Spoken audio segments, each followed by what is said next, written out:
welcome. My name's Corinne Little. I'm the organizer of Out of Sight, and I'm delighted to be here again with James King. We've decided to do a part 2 of the artist focus with James because he has such a long history of creating performance art, and there's so much to talk about. So we decided we'd get together again and cover some of the aspects that we didn't get to cover in part 1. And so today we're going to start by talking about the influences that James, that you've had over the last, and can I ask you, the first question I want to ask you is what inspired you? Because I know that you first became a clown, and that kind of was part of a journey to become a performance artist and poet. What inspired you to start that journey? Well, I began with street theatre stuff for political reasons. There was a better life for all campaign back in the day. It was a trade union inspired campaign during the time of the Troubles, and it was we did street theatre. I forget the word for it. Whenever there's a definite message and purpose. There's a man called Peter Haddon has written How Workers Defeated the Bigots. He wrote that in April 1988. So in 1975-76, the mass movement of workers in strikes and demonstrations drove the sectarian bigots back. In 75, March 14th, tens of thousands of workers throughout Northern Ireland struck in defence of the National Health Service. In 1976, the Better Life for All, on January 27th, opposing sectarianism. This was their methods of their aims: opposing sectarianism, demanding jobs, houses, education, so recreational facilities. So that was and then the peace people came after that in 76. So we weren't so much involved with the immediate troubles, although the troubles were happening at this time. There were there was killings going on, but our focus was on these social issues, like bosses and workers. For example, an old friend of mine who was also the Superman in the last thing we were talking about, David Irving.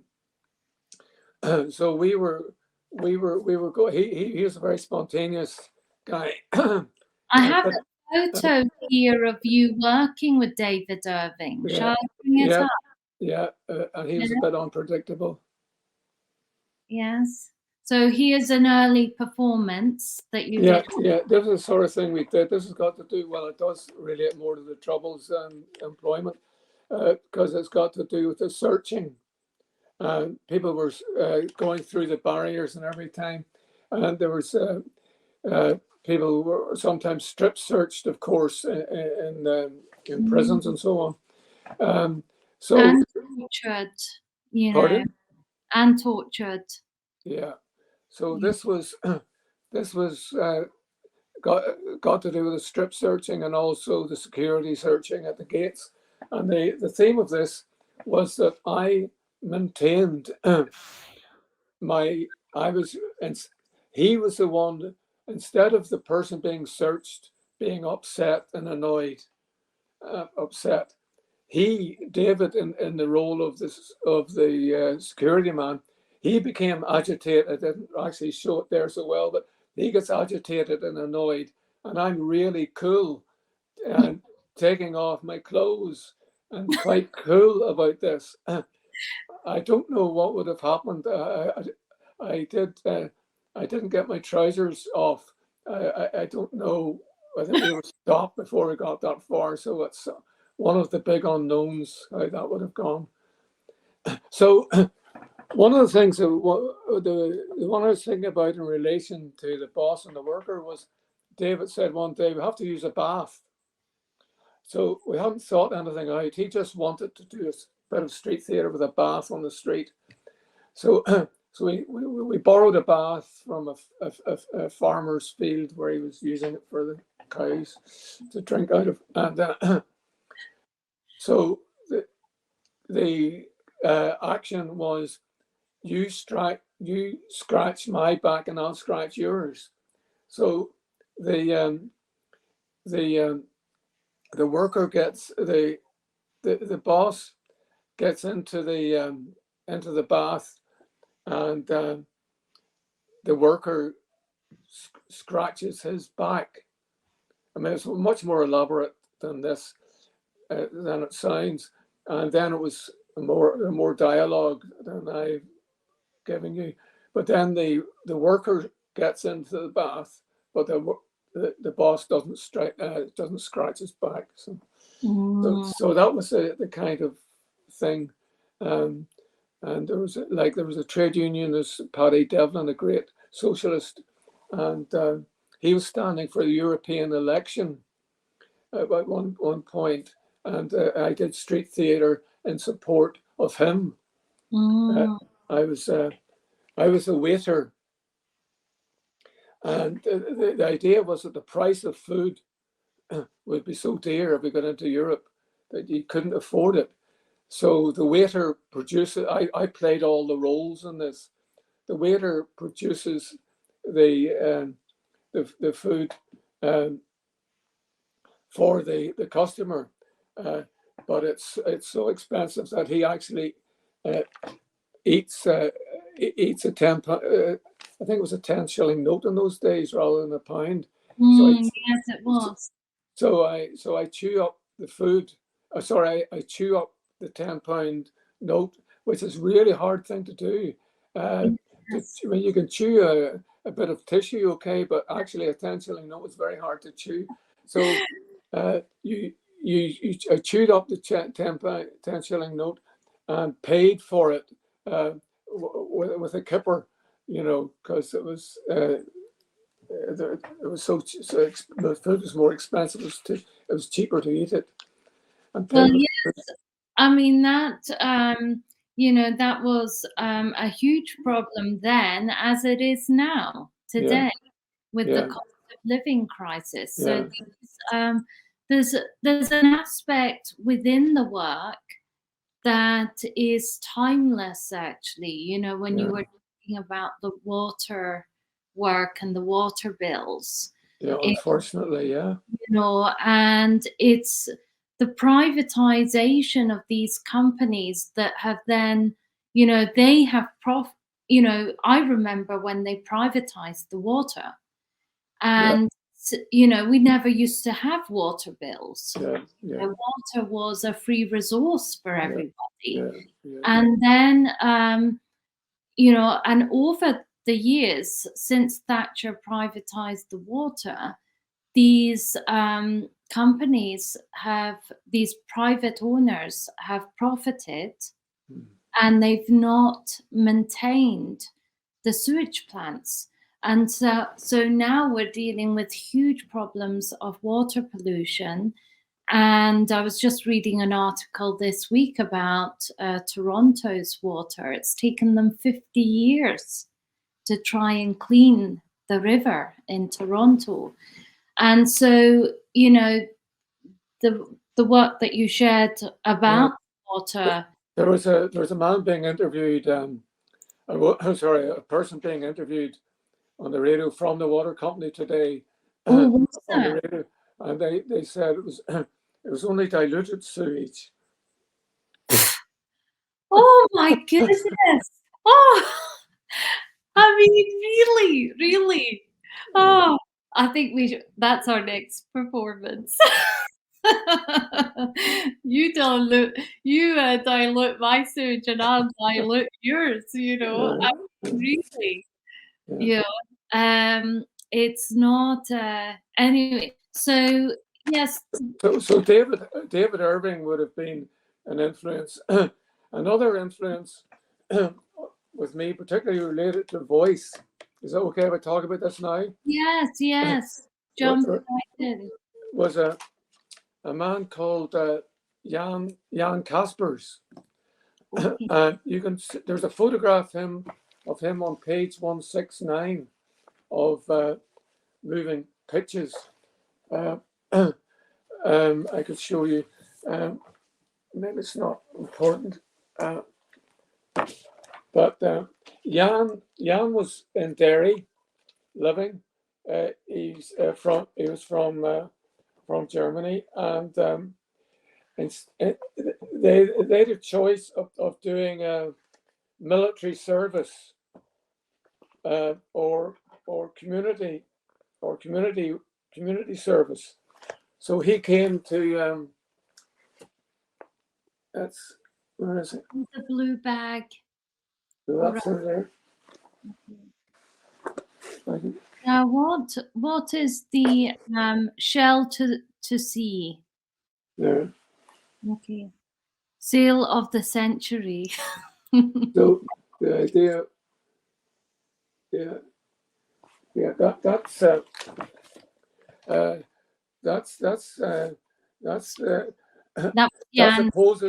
that's opposing the Rossport, supporting the Rossport 5 in the south. The Shell to Sea campaign performed about issues of the drilling and exploration rights along the Donegal-Sligo coastline were being the rights were being auctioned off to the highest bidder, except in our street theatre it was the lowest bidder got the rights because it was so cheap. So Jan was involved in that. But Jan was a really very, very creative, inspiring person. We did climbing. That's I was doing climbing with him. I mean, he was so aware in the moment, and we were the two clowns were crawling towards this or creeping towards the suitcase which we had. So it was, we were going to go to the suitcase and open the suitcase to find what was in it. So we go towards the suitcase very slowly, and as we open it, a small airplane flew overhead, and Jan noticed this. So you have the clowns opening the suitcase and looking up as though the plane had come out of the suitcase. So it's just that spontaneous awareness. I mean, we were on a walk, an anti-war parade, and on the side of the road was written bus stop, because there was funnily enough there was a bus stop there. So that's written on the ground. So Jan goes over and adds an H to bus. So you've got bush stop. So that was an example of how just aware in the moment. I mean, but he also was very clear and simple in his performances. He did voice performance. We had these Sunday sessions that Steve Batts of Echo Echo used to run. It was like an open mic. And when Jan was doing it, now his performance would have consisted each week of making a very simple sound, like, if I can do something like it. Oh,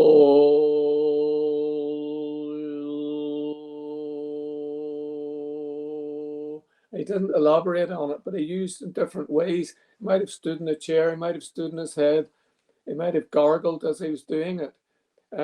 So he was an inspiration to me in terms of voice performance, not only because of that one, but because he introduced me to the work of Kurt Schwitters. Right. Now, Jan, oh, I've lost it. Oh my goodness, and I had it ready. So Jan knew the Ur Sonata of Bach. Yeah. And so piece by Kurt Schwitters. yeah, and it's I never learned it, you know,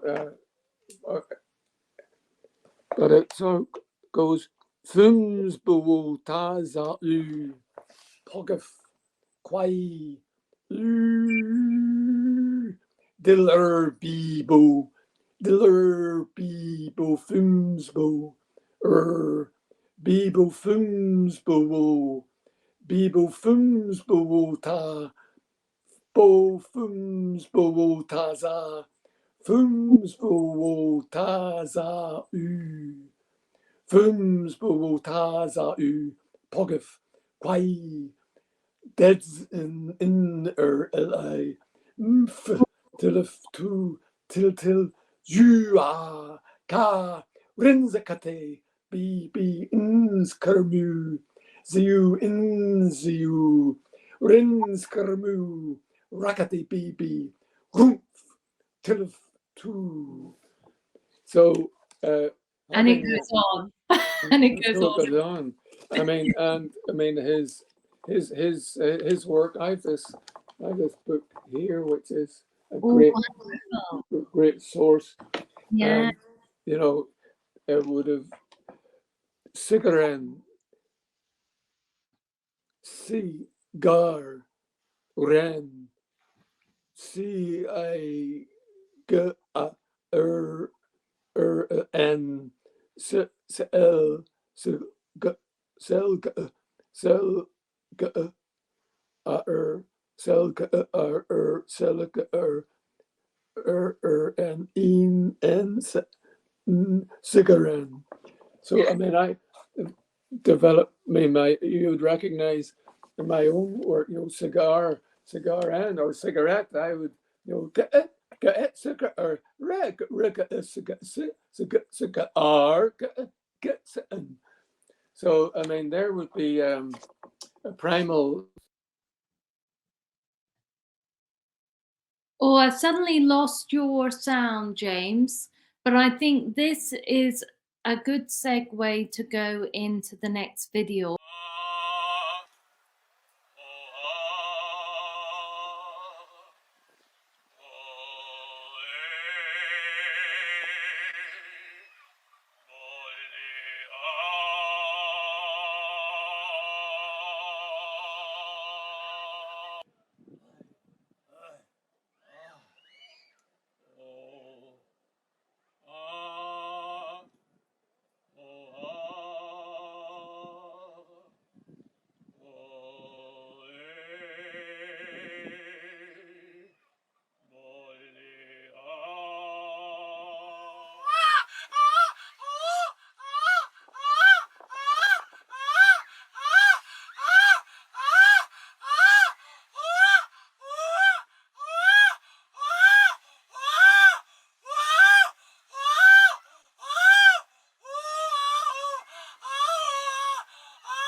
hear me now? Yes, yes, we can hear you now. Sometimes that's the trick. Um, Can I just say, I said it at the introduction to the last one, but that the word kill him yes, might be misunderstood. yes, The way that actually I begin without without language in the cave, and then I emerge, and then I find language. I find an alphabet. Actually, I was actually reading today. Kurt Switters had said that the alphabet can be a poem, yes, and yes. so Well, I it's hadn't true. I It's hadn't like, read that. But what I was doing, I found language. So I was going through the alphabet. I was mm, going abacada. So when I came to j abacavaka, it's j so it was KL. So yeah, I was saying KL, and then I was simply staying with that sound, yes, and and that's the bit that that led to the connected in kill, the video. kill. So I don't know where that was coming from, but there was no other meaning to it than the sound at that point. But presumably, whenever I started to say kill, it affected me. Mm, And so I didn't know what I was thinking of. I knew I was saying kill. I knew I wasn't just saying kill, but so I knew I was saying kill, but I didn't know what was motivating it or what it was relating to.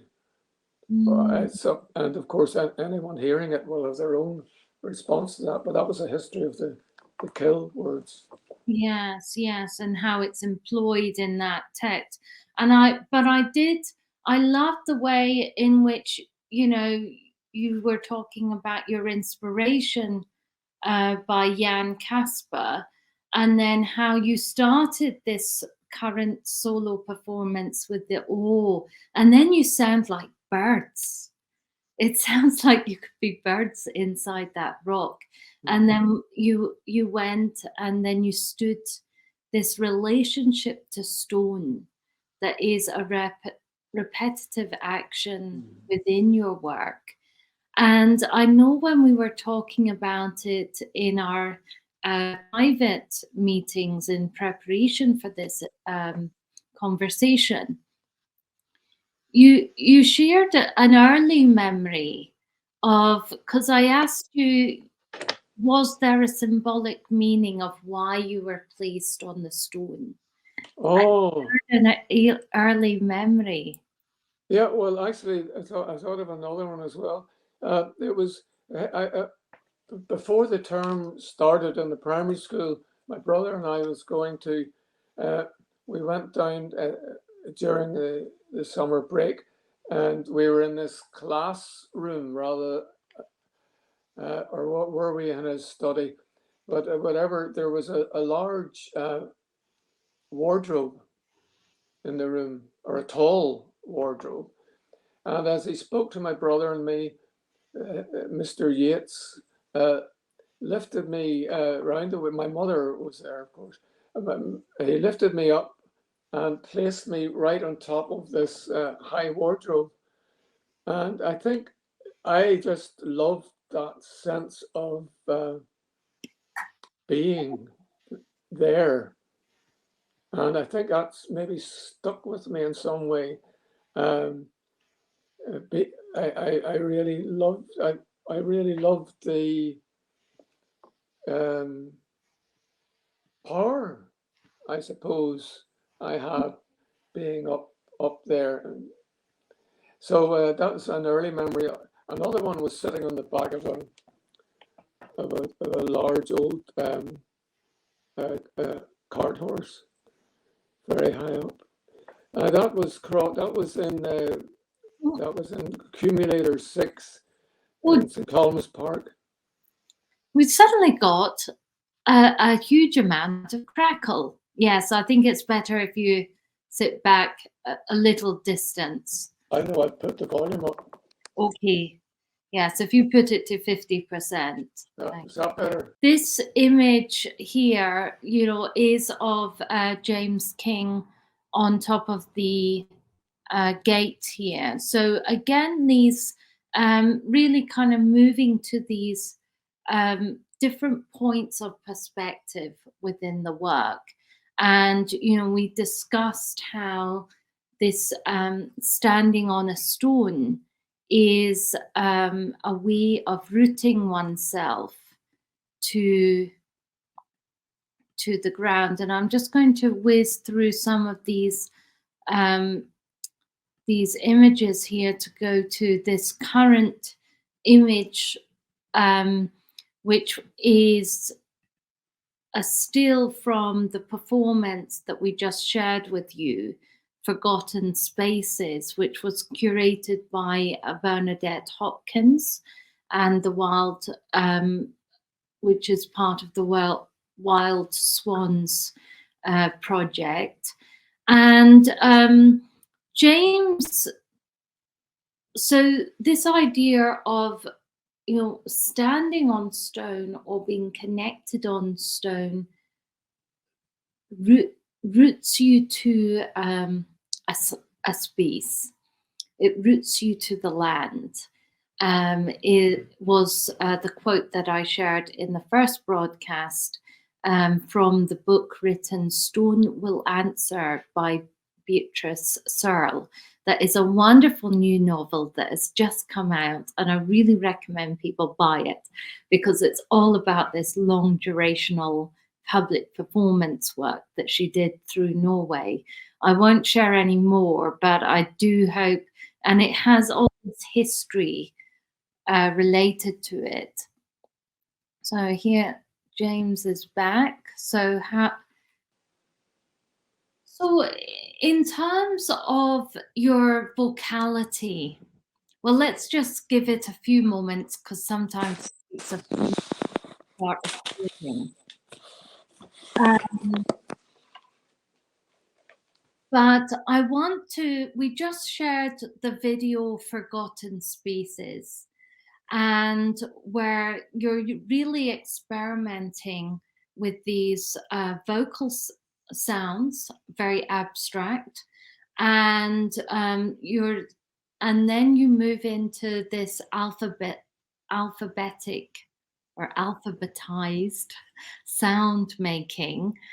And you were talking about how the alphabet is a poem within itself, which I love to think about that.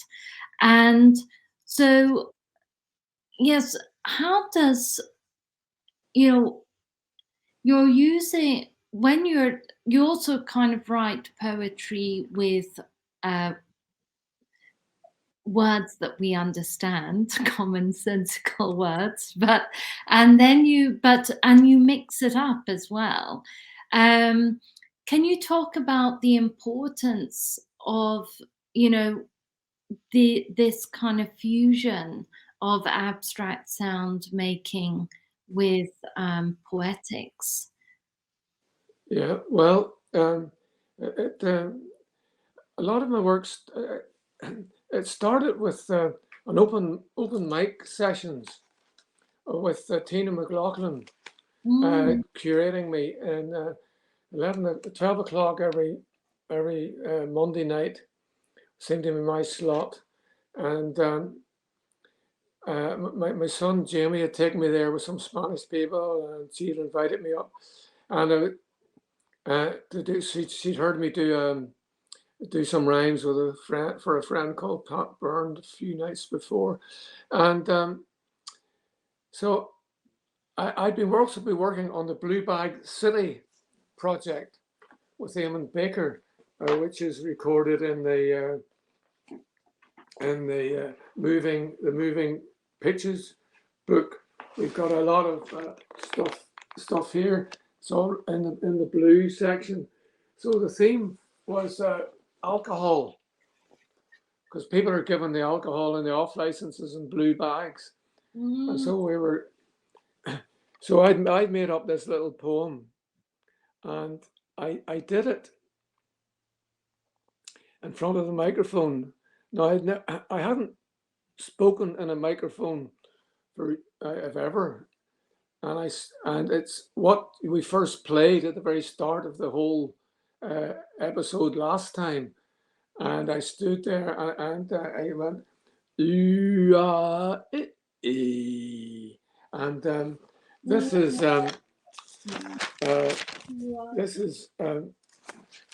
Blue Bag City without the vowels.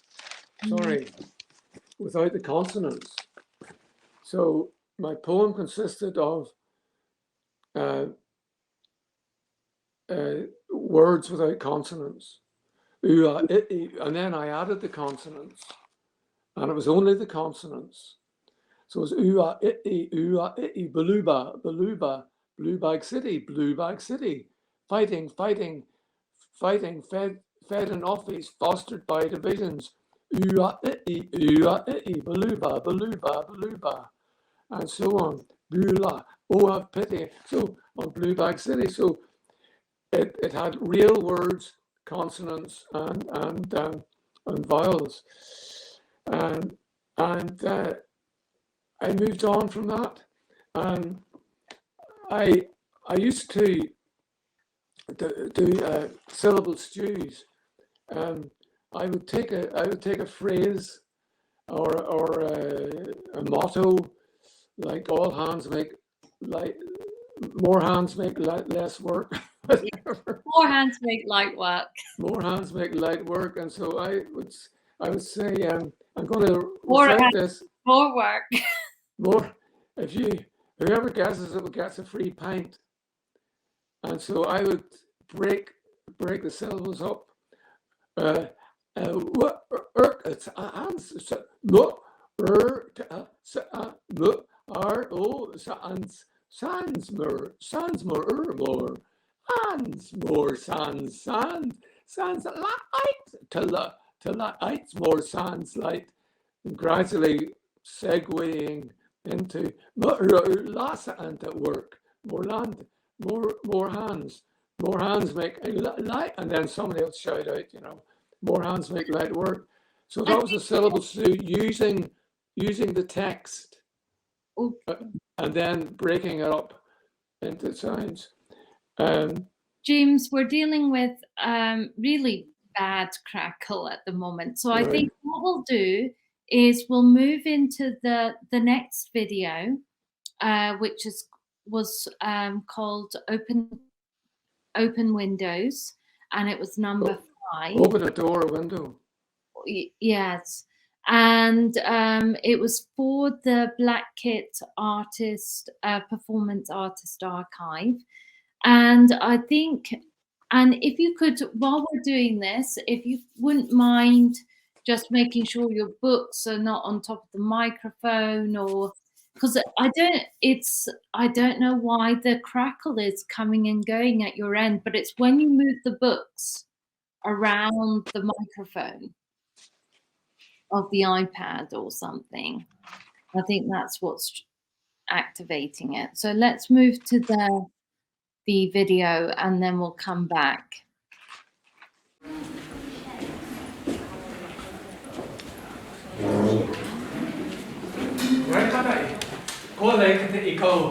Great will come east can cross sky today.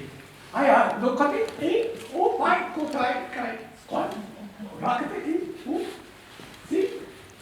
So I look at it. Walk at it. Say walk at it. Don't come mark. Come. Okay. Is ik die van always. Rock the ask me, rock the lift the bump as squans kate, who squans kate, I correct the want to the way, and there are to ask the want to go, squans cat, ask the art. So, but first, he can't must wise the baby. No, pocket the man the walkie baby, the work at the baby, the oast. I'm going to the vocality. Vocality. Graske. Oh, what's it? Oh, tick, tick, tick, tick. Sikaite. Oh, vakate. Oh, ondakate. Oh, ondakate. We orkate. Vakate. Oh, songte. But us kate. Si kate. Udiko. These guys. Graske. Yep. Krachte. Levante. Krachte. Gigante. Kom die. Dan heb ik wacht in. Even papier. Wat ga je? Jo, hier. Dus great. Dus great. Je laat de e, want de e. Jo. En dan moet je. Oh. Nou, wat gaat kaden? Loop maar. Dat is ik. I look the e. Kaka. Tu pakken de e. Kun je pakken de e? Mickey? I kom uit de e. De always and my always so say I go lock the e and they go look the and they go roll the and you go back the e. So cut. Ah. What? Yours also. Yes, also good. You someone the e. You cut the e. So cut the e. Cut the e. Oh. Ik kan het e. Pak het e, je wat het planten is en planten is. Je wat het e, oh, wat het e. Hey, goed, wat ga ik in? Oké. Oh, wat? Nee, kijk, zo mee, manspeke. Gras, reke, vader. Zo geht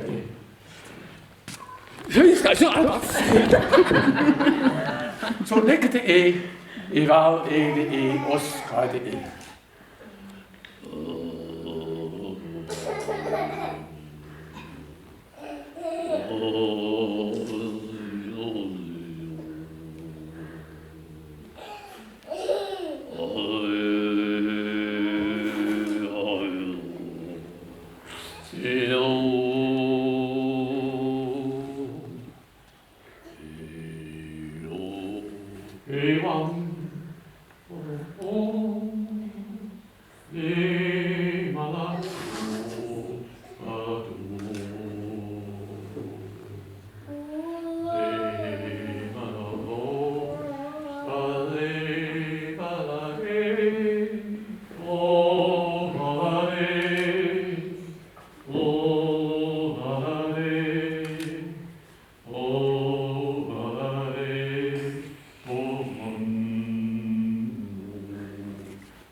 Great boat song. Yes, you know, whenever that plays, it's always, you know, vibrates the heart, doesn't it? And because these, and I think that is like these sounds you know, you're activating. In the last broadcast, we talked about how this using the vocality of the voice, you know, vibrates and creates resonances through the body, and this connects, you know, the voice to the heart and through the body. And, you know, I'm wondering if this comic, the humor, you know, I grew up with my father. My father was always doing these kind of, you know, jabberwocky, you know, word stews, as you call them. I love the way you call them, word stews. And, you know, I think that is, you know, we're very playful with language. Language is something, you know, to be created with. And then there are the sonorous sounds. And I'm wondering, you know, how common this kind of idea of humor and comedy is integral to your voice work and your poetry. Well, yeah, I could see the humor in the. Well, I was greeting the people, Right. Yes. Yes. and so that was simply coming from my sense of the person, Oh, yes. Yes. and the relationship between them. There was there was the woman that a lady I was jumping up and down to. I think there was two actually, Irmgard and Emily, and we meet online. In fact, I was with them just before we were recording this, and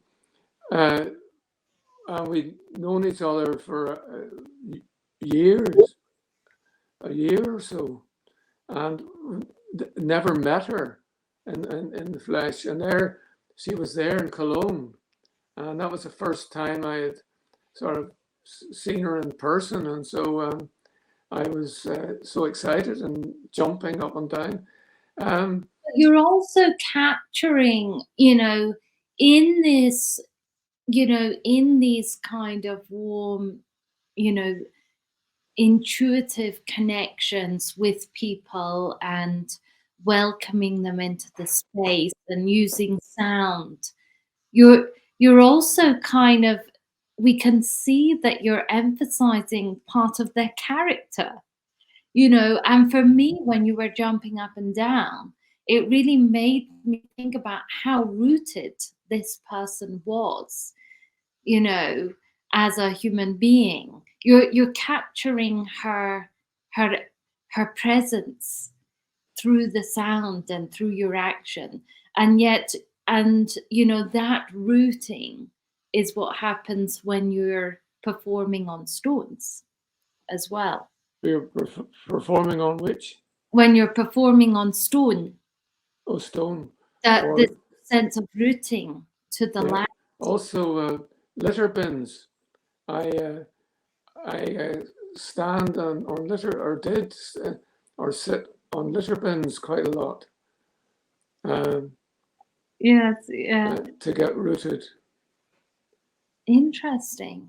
Yes, and you talked about how this emphasizes, it kind of attunes you to your presence and awareness so that you can begin to perform.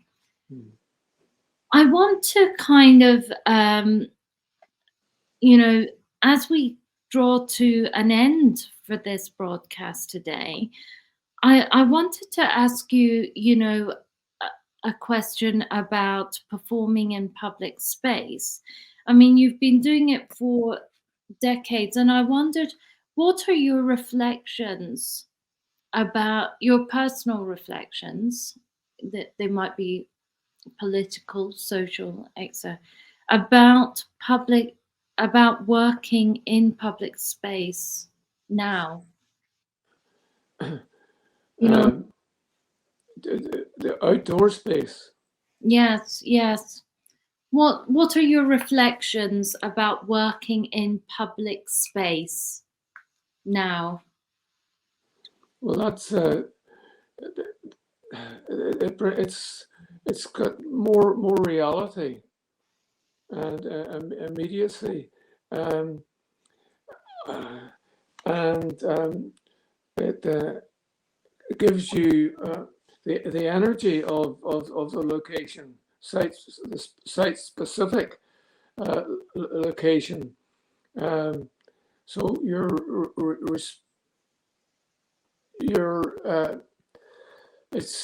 there's no distractions. There's no technology. There's freedom. I think a lot of the work. I mean, Brian Patterson talks about the work having a sense of freedom, encouraging freedom in people. I mean, there was, and people find that.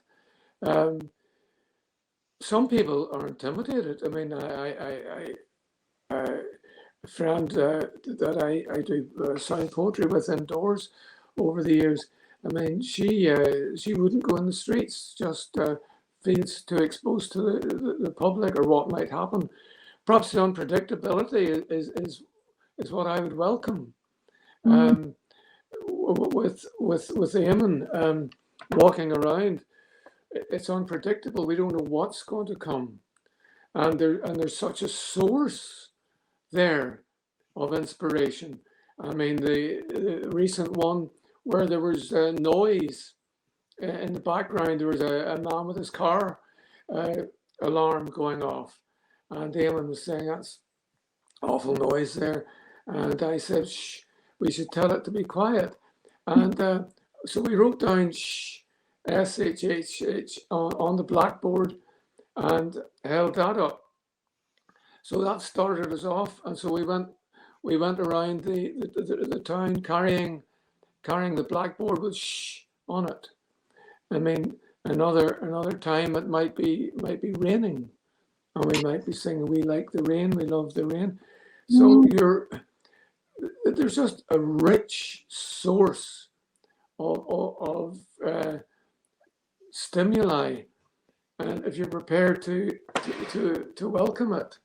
Yes, and I think this idea of being in public space and performing in public space really builds your courage, and your sense, and yes, it kind of, I mean, I know that when I perform, I just feel so good for days. It's kind of like it's a little bit of a high, you know, or a, you know, one gets a, you know, and in the anticipation of the unexpected as well, you know.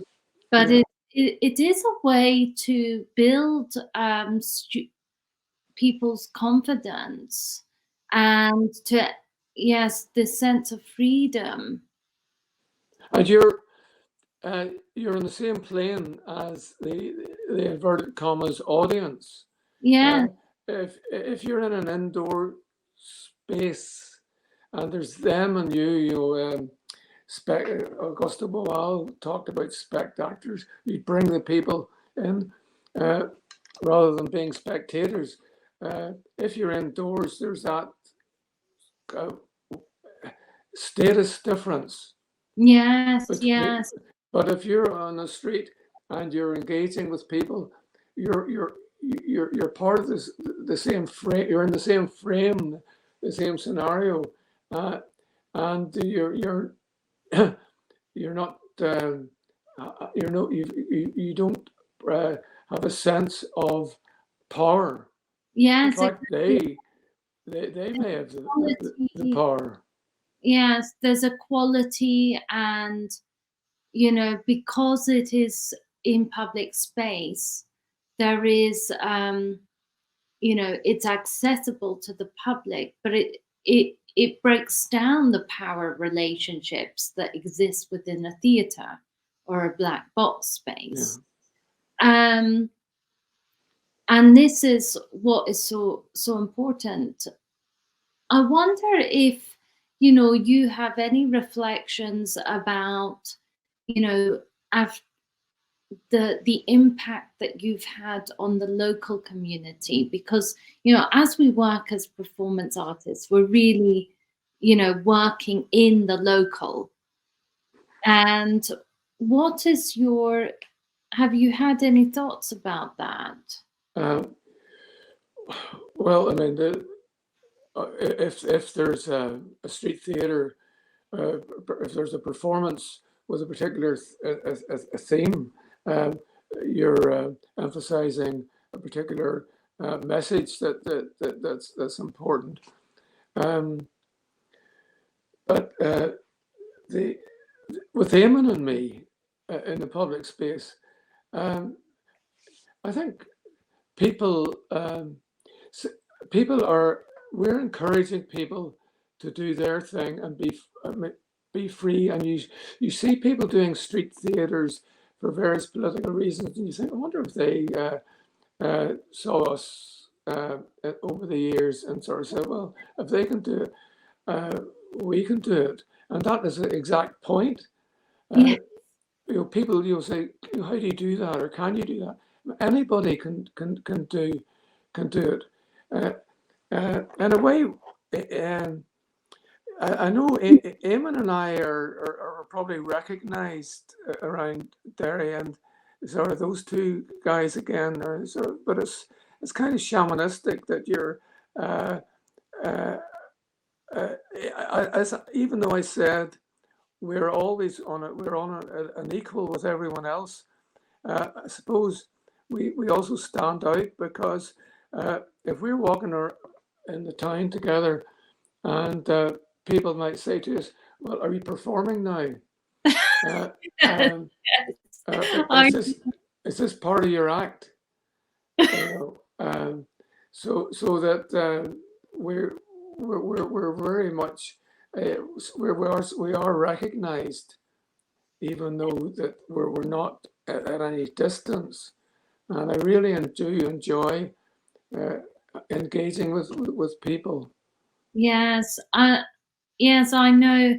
You know, I walk down the street of my neighborhood in Wicker Park, Chicago, and you know, people are like, you know, when's the next performance? You know, because they know that, you know, it's associated with me. So it's kind of, you become the person who.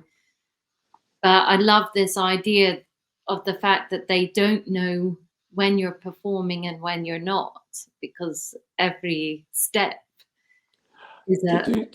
Did you, or were you going to quote Eamon there? No. Eamon, we wrote this down. Oh, yes. It occurred to Eamon. Now, every step forward is a performance. Yes, yes. And I have the sign of that. I think it's this one. And I think actually that is a very good place to end, you know, Okay. because I think that is quite a poetic place to end today's talk. Thank you so much, James. Thank you. It's always a pleasure to talk with you. I hope there's enough sound quality and enough of it for it to work for you. Us. Yes. Thank you, Karen. Thank you very much. Thank you. Pleasure. Bye now. Jamais is. Relevant. P. Ton Simon like a duvandige. Tikai som tuvan.